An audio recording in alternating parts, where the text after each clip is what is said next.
In previous videos, the Department of Homeland Security has covered operational steps to respond to an active shooter event. But what about those communities who cannot run, hide, or fight? In this video, we look at the access and functional needs community, including the deaf and hard of hearing, blind persons, those with physical disabilities, and others who may not be able to take directions immediately in crisis, such as children or those with developmental processing disabilities. Around the United States, teachers like Travis Spillers deal with these types of challenges every day. Teaching in elementary school, it's challenging to explain to kids what these scenarios are, especially if you go through a hard lockdown drill or just a fire drill. And then you have kids, like I've taught kids that were on the autism spectrum that had sensory issues. And trying to explain to them, hey, this is just a drill, we're just practicing. We would always prep them verbally ahead, and we'd take our practices before the fire drill would happen. We request typically that the administration let us know when there's a fire drill or if there's going to be a hard lockdown or practice or a bus drill, something like that.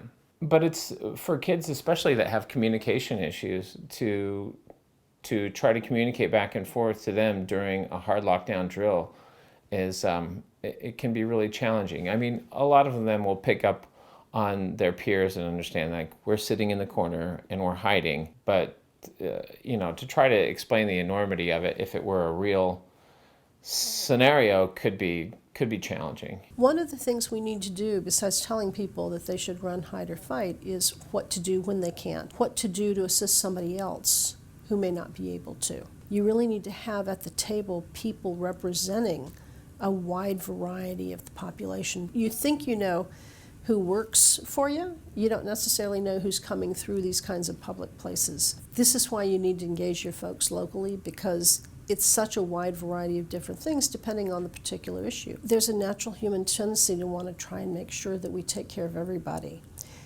If we haven't prepared in advance for someone, for example, who's deaf, or someone who's blind, or someone who can't hide, we're going to probably put not only them at risk, but the people that decide they want to stay back and try and save them. Ty Williams understands these challenges all too well. Paralyzed by a college football injury, Ty says he's not helpless, but that learnable techniques like the two-man lift can enable bystanders to assist him in an evacuation without risking their lives. But it's important that people know how to do that.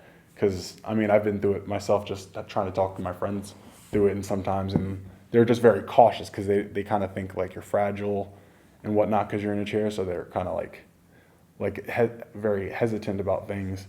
The really important thing to understand about civil rights and civil liberties and preparedness is it isn't just legally required, it's the right thing to do.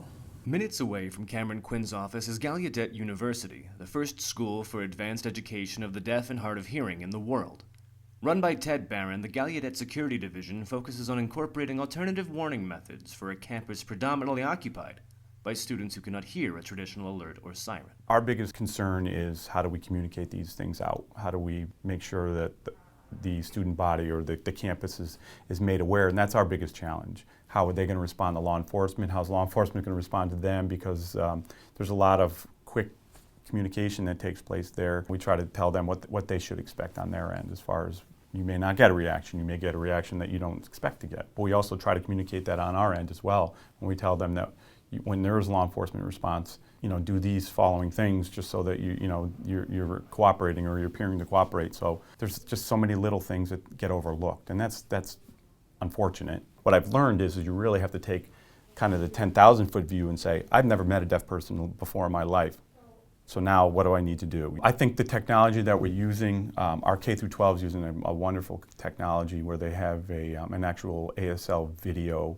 visual emergency communication system, which is nice. They have pre-canned messages that they can just pop up. Just if there's a fire drill, an ASL message comes up on the video screens that are strategically located in the school. We can send out a message through the desktop, but if somebody's not near a desktop, we have cable TV takeover as well, which is basically equivalent to an emergency broadcasting system that you see on television. We have that here.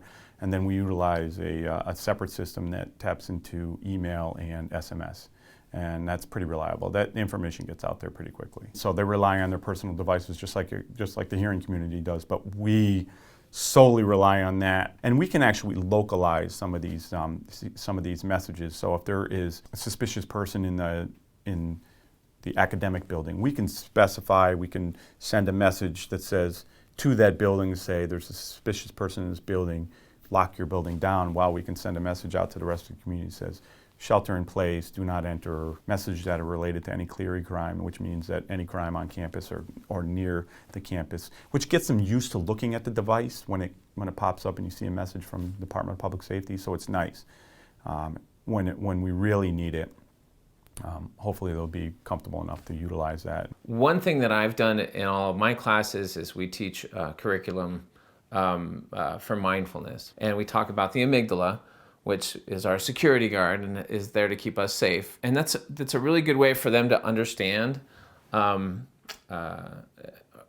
what it is that's going on in their brains too when that happens. So when we do our mindfulness exercises, we're getting the amygdala to calm down.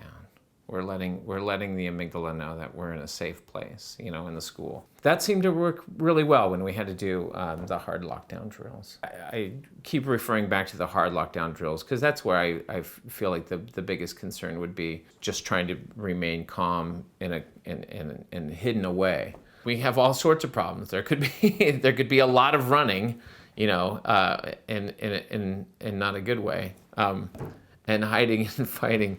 I mean, we can't say, hey, can you quiet down the fire drill a little bit more? Or can you stop the strobe light in this hall because it triggers a kid? I would imagine they're necessary for the rest of the population. If you can't hear, you're going to need to see something. But if you have really bad epilepsy and you're walking out into a hallway and there's a strobe light there, that creates a problem too, Other problems, if we have to be quiet because there's an active shooter in the hallway. I have had a couple of kids over the years that they have involuntary noises that they make. If we're in a lockdown for any length of time, we have kids with diabetes that may need to go to the nurse to get their insulin regularly, or I had a kid that needed to be catheterized. And if we can't do that, that could also have severe implications for him. If we're stuck inside of a classroom, we could have some serious issues, some potentially deadly issues, And I think a lot of that burden just ends up falling back on us special education teachers to figure out exactly what each student needs on the way out the door in an emergency. It goes without saying, it stinks to even have to think about this stuff, because I want to concentrate on serving our kids the best I possibly can and giving them the best education that they can so they can grow up and be productive citizens, so. The access and functional needs community is diverse, and the challenge of preparing for a disaster or active shooter attack is daunting for any facility or organization. Preparing for the needs of this community may seem challenging, but there are grants, organizations, and federal documents available to assist groups of all sizes integrate these considerations into their preparedness strategies.